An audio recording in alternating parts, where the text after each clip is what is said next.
Well, good evening, everybody. This is Jim and Dee.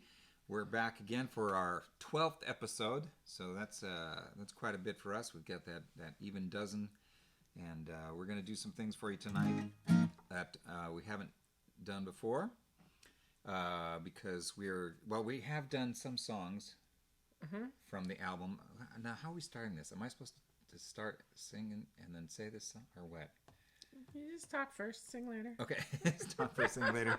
This is I'll let her tell you about the album. This particular song, though, whenever we write a song, it always ends up reflecting something of our inner selves and what we think or what we believe. In our case, this song is a really powerful song to me because a lot of people have some funny ideas about God, about how he how he judges us, how he looks at us, what he thinks about us. We have some funny ideas about what he expects of us. We have some funny ideas about what we think we're required to do.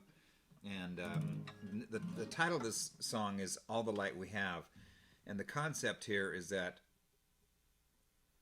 knowledge equals responsibility. You're responsible for everything you know.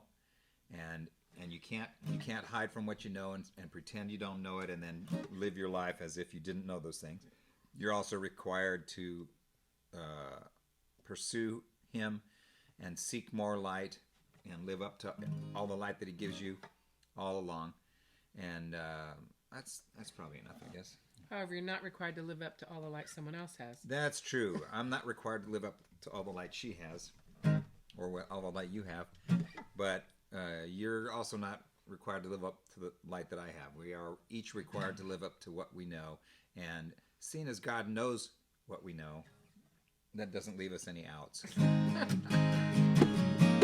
All the light we have.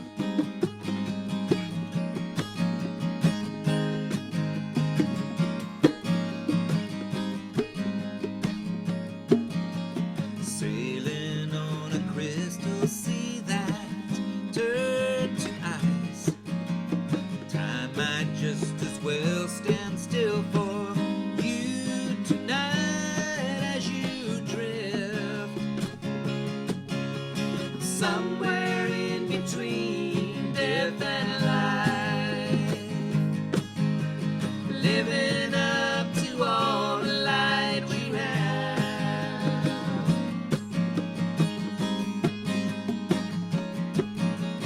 You are not the first to voyage through eagerness as you hear the calling to holiness.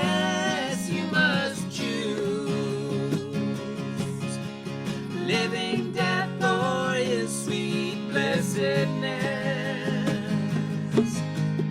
living up to all the light we have.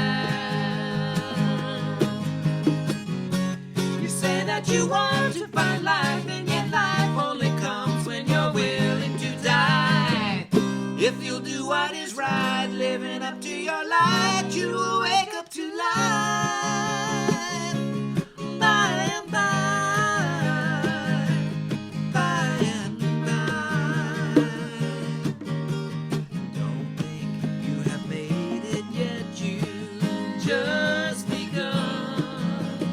There is still a life to live, a race to run and to win. Conquer self and you will enter in, living up to all the light we have,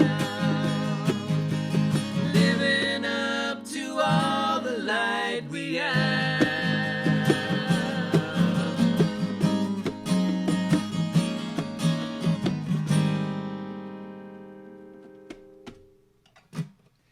That made me this is not something I was going to talk about, but made me think about the Jesus movement and the way we wrote songs back in those early days.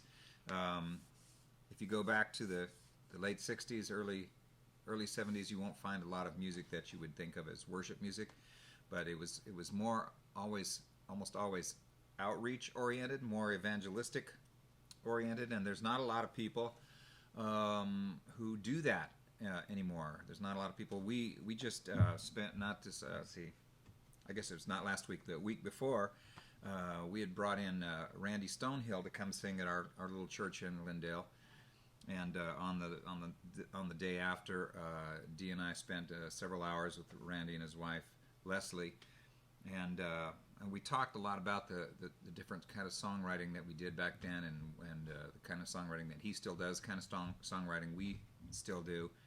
And we're really hoping that that's a part. We mentioned last week that maybe not everything about the Jesus movement should come back, but I think that's one of the things that should come back, is that a different kind of songwriting where songs are crafted, where they're a work of art, where they're poetry, where they have something to say in a new and different way, and something that will speak to people who might not already know the Lord. And so you'll notice that. I mean, you'll notice that in the albums that we put out. We had, of course, Homesteading that we put out, or put up on online and on CD Baby and so on a few weeks ago. And then a new one, which I'm going to let Dee tell you about while I switch guitars. Okay. A couple of weeks ago, we sang a few songs and talked a little bit about our lost album, Help Is On The Way. Just to recap, just very briefly, it was supposed to come out in 1976 or 1977, and ended up not coming out at all. It was a song we did for Sparrow. An album we did for Sparrow. And so we are happy to announce that this is on CD Baby now. It's on iTunes and Spotify and CD Baby, and it is released actually for the first time ever. First time ever that we've been able to get this album out to the public. And Billy Ray Hearn was gracious enough to allow us to do that. He told us years ago we could do that. He has since gone to be with the Lord, but we have never had either the opportunity or the real resources. Yeah, the resources or the real motivation, because we didn't want to put it out when no one was going to hear it. And we've found that since we've started our YouTube at home with Jim and Dee sessions this year, that more people are starting to listen, and people are buying albums, and people are buying The Selfish Giant and our Homesteading, and hopefully they'll get this one, because this is one that has a lot of songs that really people haven't heard, and they're some of our favorite songs. I'm not sure we'll be able to perform them all unless I make tracks, because some of them are a little more complex than that one that we just did, or the one we're going to do at the end of the night. But we're really happy to have that out, and I'll put links, as I do after each show. I go back and put links on the bottom, or I put little annotations and things to help you to find this. Well, sometimes there are annotations just to take you to a video by, like what we're going to do now. We're going to do our tribute songs now, and I'll go back and I'll put links to those tribute songs by the original artists. But I'll also go back and put links to some of our songs that we have online, if you're looking for the lyrics, because they'll have the lyrics on there. And we'll put links to the only thing we can really do is put links to iTunes, because that's the only thing that we're allowed to do by YouTube in the annotations. But down in the comments down below, if you open that, I can put links to other things in there too. Speaking of comments, thank you everyone for the comments and the discussions, both on the YouTube channel and on the Jim and Dee music page and the Bongo and the Point page. And it's really a lot of fun to just be connecting with you guys. One of the things that has come out of this and is still kind of taking shape is that in the month of July, it looks like Jim and I are going to be on the road in Minnesota and Wisconsin. So I guess At Home with Jim and Dee is going to have to be on the road with Jim and Dee for those few weeks. And we're still hoping to figure out how we can do that. We haven't figured out how to set up a live stream event like this and then start it from like an iPhone or an iPad. So we might just have to email you, tell us what's going on, and then we'll just have to start it and hope you're there. You'll just have to go at 9 o'clock, boom, and be there, and we'll be there, and without any link ahead of time. We'll see. Who knows? Speaking of links, why don't you tell them about maybe doing email, because the YouTube won't. Or is it YouTube or Facebook? I guess it's Facebook. Some weeks ago, when this was kind of first getting started, I was doing a new event every week on Facebook, and then I ran into trouble with not being able to invite everyone, and so hit upon a thing where I just take the same event and then edit it for the date and everything. And so as of last week, I'm out of invites for that event. I can post to share to different sites and in pages and everything, and that's still good. But if you would like to go to, if you would like to get on an email list, go to jimandee.com, JIMNDEE.com, and there is I'll put that link in there. An email list that you that you can sign up for our email list, and I will do my best to send out a reminder or any news about the stream or anything like that. I'll try to use that. We also have a mailing list on Bongo and the Point. I'll send out to those people too. So yeah, so let's start moving in that direction, and I will. We're on Twitter. If you're on Twitter, you can follow us on Twitter. Jim and D Music. If you want to be on the email list, do it that way. I know there's lots of ways to stay connected, but Facebook is making it a little difficult for me. They want money. They want money. They want us to spend money to get the message out to you. That we're going to be doing this. And if I had it, I'd be happy to. We're going to tribute the Byrds this evening. Yes, I think this first song will be probably one of their most famous songs, and it was the first hit that they had, the first single they put out. With the I've talked before about the British invasion and how when the British invasion hit, when the Beatles came to America and did the Ed Sullivan Show in February of 1964, that pretty much put an end to pretty much all of the American acts that were on the charts up until that time. And then there was this huge rush of British bands coming over from America, and it was almost a year and a half before the Americans started to strike back. Yeah, and one of the first groups to do that was the Byrds, and the first song they did was a Bob Dylan song called "Mr. Tambourine Man," and I have watched an interview recently with Roger McGuinn. And in this interview, the interviewer asked him what that song was about. And Roger McGuinn said, well, I don't know what Bob thought or what he meant when he wrote it, but when I sang it, it was a prayer. And if you think of it that way, you have to be able, again, going back to the songwriting we were talking about, everything is not spelled out. Jesus never spelled it. Jesus almost always told parables, and he said, for he who has ears to hear, let him hear. He who has eyes to see, let him see. And so this song, I believe, when Roger McGuinn sang this song, it was that kind of a parable. And if you've followed him at all, you know that God answered this prayer.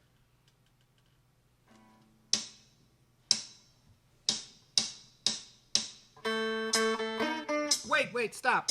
Wrong song? No, I'm trying to remember how it goes. I think that's how it goes. Okay, I know it now. I'll try again. Too bad I can't edit that out.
Sorry. If they love us, they won't care. That's right.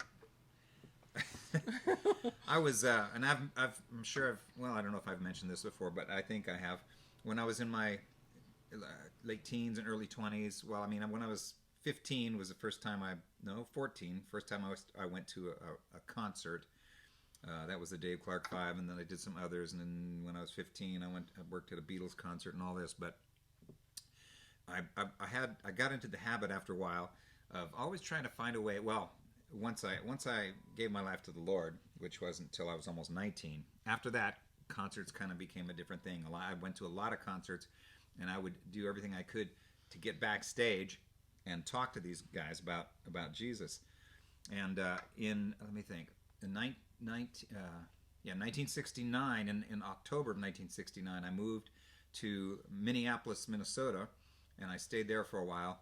And about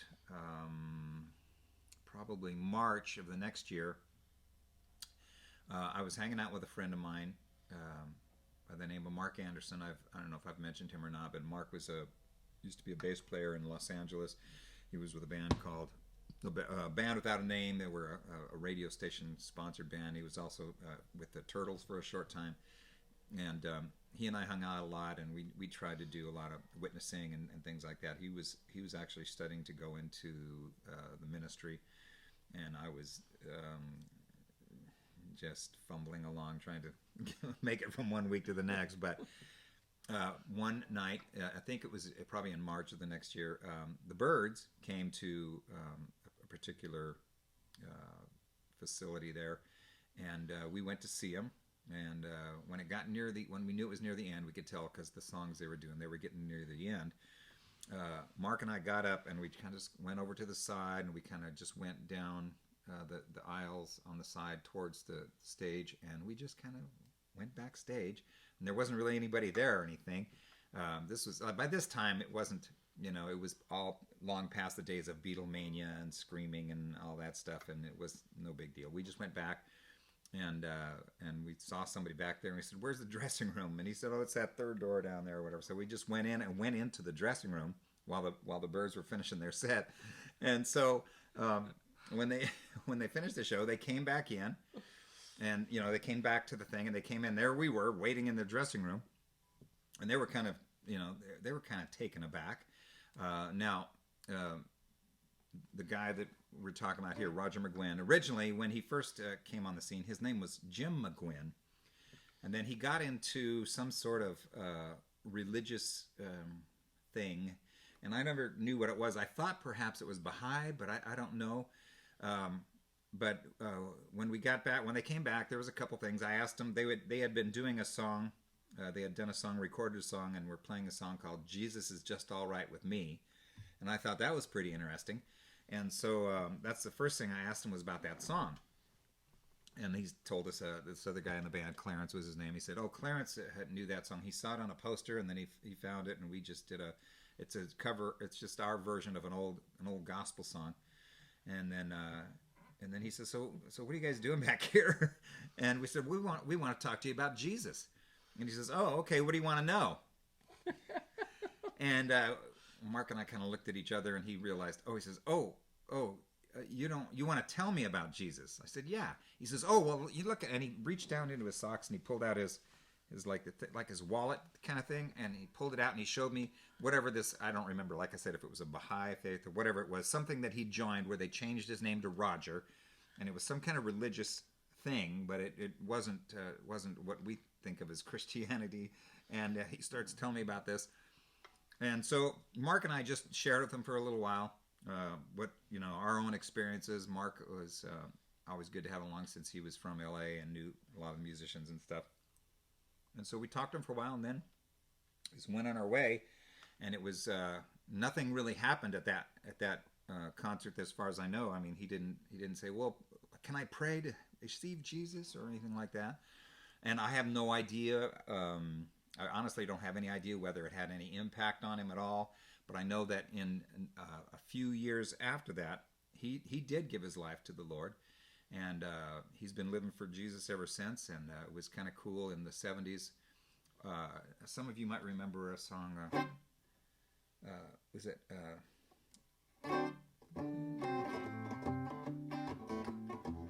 Anyway, the song where it says, McGuinn and McGuire just a getting higher in L.A., you know where that's at, and no one's getting the Mamas and the fat, Papas said song. Mama Cass. Yeah, it's called Creek Alley. It was a song about the Mamas and Papas, but Barry McGuire and Roger McGuinn are mentioned a few times in that. And there was a cool thing in Colorado at one point when Barry and McGuire and McGuinn did a concert together, and I remember seeing the posters. McGuinn and McGuire still getting higher. And but anyway, that's neither here nor there. Anyway, so this next song was also came out in 1965, late 1965, and it was even a bigger hit than Mr. Tambourine Man. It was one of the biggest hits of the year. I've read that it was on the charts longer than any song that year. That was at number one longer than any chart that year, but I don't know if that's true. But it was certainly a big hit.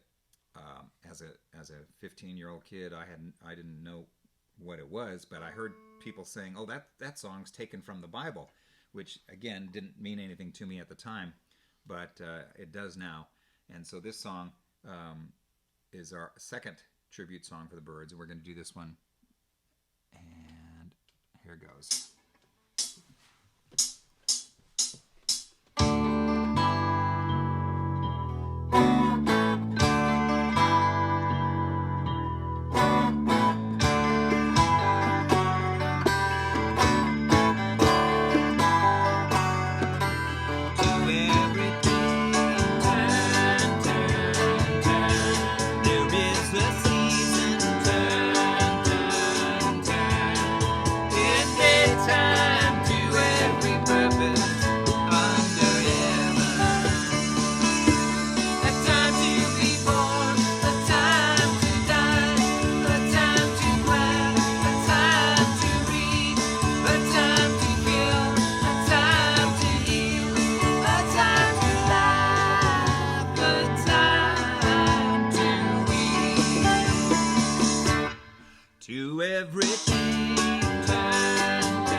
switch guitars again. Time to switch guitars once again. Yes. Well, this next song, of course, is a Jim and Dee song. And it was one that we wrote and we're singing around before we started working on the Help Is On The Way album.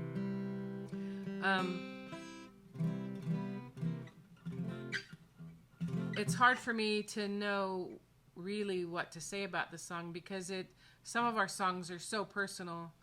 And for me, a lot of times I'm really lyric driven, and Jim is more music driven. When he leads a songwriting session, we'll usually start with music and then we'll try to figure out words that go with it. When we're working on a song idea that I have, we usually starts with lyrics, poetry of some kind, and then we come up with music to go with that. So this was one of songs that I think came out of a journal of mine, and everything always pointed at that point to the shortness of our life, but the expanse of eternity, and this idea that we had that Jesus was coming back and that we had promises to that effect, and that we really believed then that it was really going to happen. And a lot of years have gone by, and this song really is more appropriate in my life now than it was even back then. Of course, I had no idea whatsoever that I just had my birthday and just turned 63. I'm not ashamed to be 63. In fact, I'm kind of excited I made it this far. So this song is from the Help Is On The Way album that's just available today. And it is called Some Velvet Morning. One of us should say something about Rick Motter, because we sang this at Rick's funeral. Oh, why don't you do that? Okay, yeah. I was just thinking about this song today as we were contemplating doing it. It was tough. We had a very good friend. Some of you will have remembered. Some of you who were around Agape for us in the early days will have remembered a guy by the name of Rick Motter. Rick Motter was a big teddy bear. He was one of the most amazing guys. He was big and strong and burly and just nothing but a teddy bear. And he just loved God so much. You couldn't be around him without understanding how much he loved God. And a few years ago, he was working with. He became a sound engineer.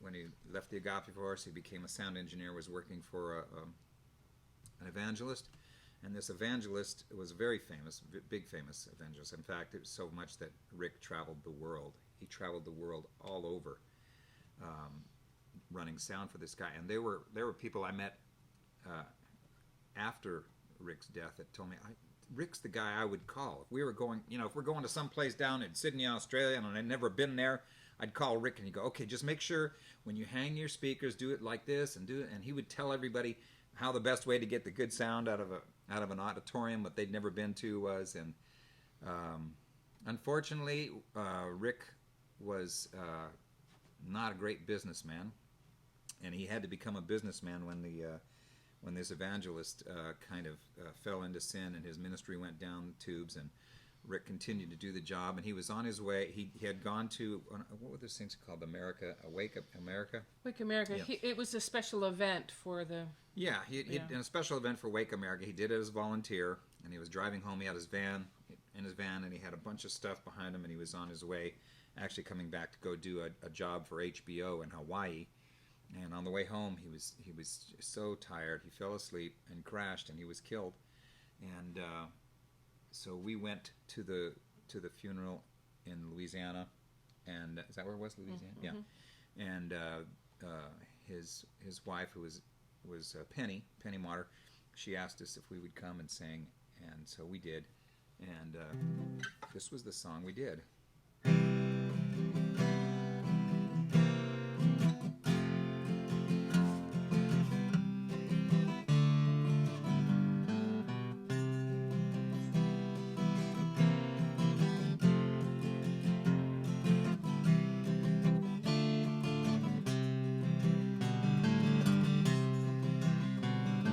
some velvet morning when I'm dead and gone.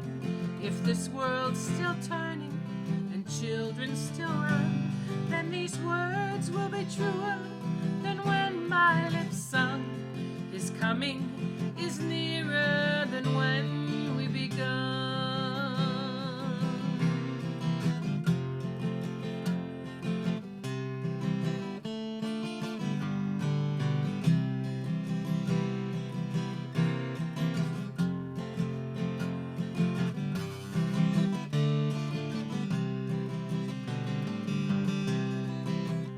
We've been telling for years of how men could be free, and somebody's grown weary of falling asleep.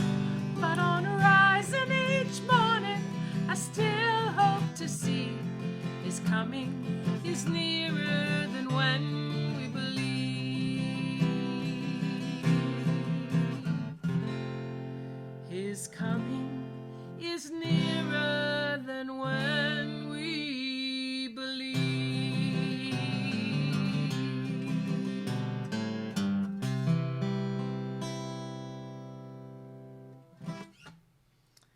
Well, good night, folks. Thank you so much for sharing this half hour with us. See you guys later.